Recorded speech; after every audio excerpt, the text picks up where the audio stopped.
students, Assalamu alaikum. I am your science teacher. So today we'll study from New Oxford Primary Science Level 5 written by Nicholas Hosberg. So we are on chapter 2. So theory we already have completed. So today we will solve from exercise. So we are going to solve exercise of chapter number 2, and chapter number 2 that is about microorganisms, health and disease. So we are on page 18, right? So this is exercise. We are going to choose the correct answers. Which of the following are ways to keep food free from germs? ठीक है, freezing दिया हुआ, cooking दिया हुआ, sterilizing दिया हुआ, all of these. So sterilizing is the best answer. ये नहीं है. So what do flies put on food so they can eat it? ठीक है. So this is saliva is the answer. C part. Bacteria are used to prepare yogurt. ठीक है, yogurt बनाने के काम आता है bacteria. Which type of germs cause pneumonia? So bacteria cause pneumonia. Milk is pasteurized at temperature of 60 degree के ऊपर जो है वो दूध जो है वो जर्म्स उसके किल होते हैं. Right. Fill in the blanks में है foods packed in the factory contain preservative measures होते हैं. ठीक है. Milk can be preserved by the following process. Pasteurization के ज़रिए होता है. Living things which are made up of one cell, उनको यूनिसेलुलर ऑर्गेनिजम्स कहते हैं. A useful type of bacteria is used making yogurt.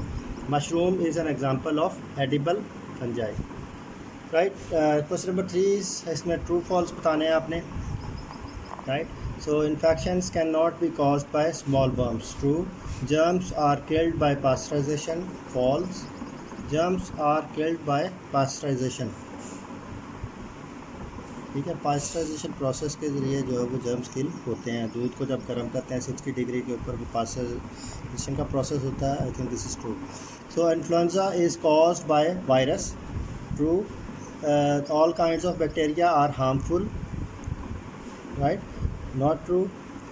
The body gets vitamin D from sunlight. That is also true. Right. ये एक table दिया गया है, इसमें बताया study the table of 7 of the world's deadliest diseases. ठीक है, ये कुछ डिजीज़ दी गई हैं. ठीक है, ये उनकी कॉज दी गई है. जैसे रेस्पिरेटरी है, फंजाई, बैक्टीरिया, वायरस उसका सबब बनते हैं. जिस तरह आजकल के कोरोना वायरस है, दैट इज़ ऑल्सो रेस्पिरेटरी, जो है वो सांस लेने में प्रॉब्लम होती है. तो ये टेबल आप देख सकते हैं. Just for information this is given. Right. Question number 5. Find odd one. जो इसमें आपको ऑड दिखाई देते हैं वो आपने टिक कर देने हैं. इसमें विटामिन के है, वायरस है, फ्लाई है, डायरिया. इसमें विटामिन के को मैंने टिक किया. सो ये आप देख सकते हैं इसमें. You can do some research also about this. अगर आप रिसर्च करने वाले बच्चे हैं तो do some research and just see कि ये इनमें क्या फ़र्क है. ठीक है, तो आप देख सकते हैं इधर टॉर्टाइज जो डिफरेंट चीज़ है, इधर मॉस्किटो है, फ्ली है, इधर बैक्टीरिया है. Right. So just do some research about this. Then we have exercise on page 20. So these are question answers. तो ये मैं पढ़ूँगा तो answers I have written on the computer. So we will try to capture video from there. How are germs kept out of tinned foods? Okay, now we are going to solve the question answers from exercise, and chapter number 2 is about microorganisms, health and disease. So question number 1 is how are germs kept out of tinned foods?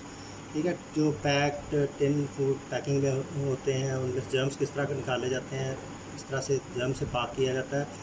सो ये एक process होता है. Processed foods are kept safe and they are sealed in plastic tins. Air is kept away from. ठीक है, हवा जो है उसमें से निकाल दी जाती है.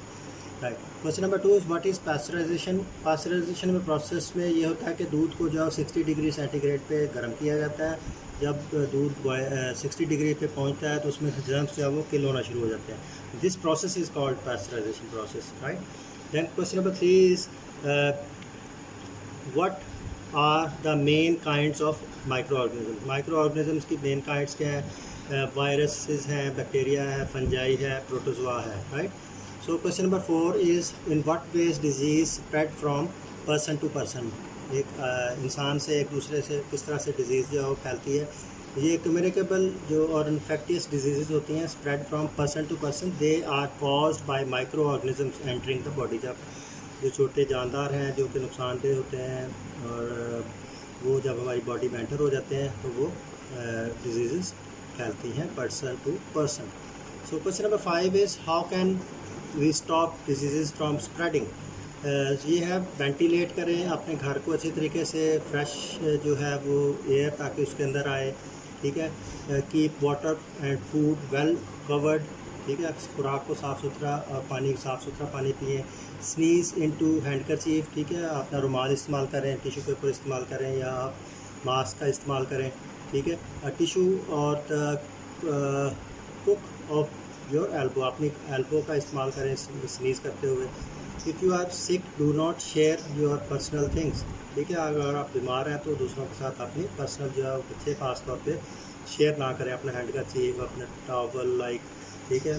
और आप थोड़ा सा केयर करें अपनी। Then for last one, get yourself vaccinated. अगर आपको किसी किस्म की कोई बीमारी या बुखार है या कोई ऐसी बीमारी है तो आप वैक्सीनेशन की तरफ जाएं। लाइक फ्लू हो जाता है बच्चों को, तो फ्लू के लिए होता है कि आप before the start of winter season flu बच्चों को अक्सर हो जाता है, तो go to doctor and get vaccinated. Then question number 6 है हमारे पास, define the following terms. Micro organisms हैं, there are millions of things around us that are very tiny. छोटे छोटे जानदार होते हैं, उन छोटे जानदारों को हम माइक्रो ऑर्गेनिजम्स कहते हैं, जो कि खुर्दबीन के ज़रिए देखे जा सकें, माइक्रोस्कोप के ज़रिए, राइट। Then question number define the following micro organisms हो गया आगे। माइक्रोस्कोपिक है, unicellular organisms are called microscopic, ऐसे जानदार जो सिर्फ खुर्दबीन के ज़रिए माइक्रोस्कोप के ज़रिए देखे जा सकें। Then question number 7 is name any 3 places where you find bacteria, ठीक है। आपके बाथरूम्स में उनकी सरफेस जो होती है, सिंक की सरफेस आपके, दैन किचन सिंक के ऊपर, and then surface of metallic things, खास तौर पर रिमोट हो गया, टीवी का रिमोट वगैरह जो बच्चे बच्चे टच करते हैं, उसको उठाते हैं, यूज़ करते हैं, तो better to sterilise it. Okay, then question number 8 is there, how are fungi useful for human beings. Give 2 examples. Fungi are important for to every human life, ठीक है। हर एक ज़िंदगी के लिए, हर जानदार के लिए जो फंजाई की ज़रूरत भी होती है हमें। Fungi are important decomposers in most ecosystems. Fungi as food, also as agents of fermentation in the production of bread, cheese, alcoholic and beverages, ठीक है, and numerous other foods preparations में जो है फंजाई का बहुत ज़्यादा इस्तेमाल होता है, जो कि हमारी सेहत के लिए अच्छी होती है। then last question, list 6 ways in which microorganisms can enter your body, ठीक है। आपको पता है कि जो नुकसानदेह बैक्टीरियाज होते हैं, वायरसेस होते हैं, वो आपकी बॉडी में एंटर हो जाएं, वो कौन कौन से प्लेसेस हैं आपकी बॉडी के पार्ट्स हैं जहाँ से वो एंटर हो सकते हैं। नोज़ के ज़रिए सबसे ज़्यादा आसान है एंटर होना, बिकॉज आपका नोज़ जो खुला होता है, so you have to use क्या इस्तेमाल करना चाहिए हमें, मास्क। आइज़ प्रोटेक्शन, ठीक है, होनी चाहिए आइज़ के ज़रिए, या स्किन के ज़रिए वुंड वगैरह हो जाए हमारी स्किन के ऊपर, ज़ख्म हो जाए तो माउथ, मुंह अगर खुला आप ऐसे करके आप जमाई लेते हैं, ठीक है, तो वो उसके ज़रिए भी मुंह के अंदर एंटर हो जाता है। Then there are some genital openings, ठीक है। ये आपके जहाँ से आपका फजला खारिज होता है जो एक्स्ट्रा, तो वो ओपनिंग्स जो हैं वो भी जरासीम बॉडी में एंटर होने का सबब बनते हैं। So that's all for today, thank you very much.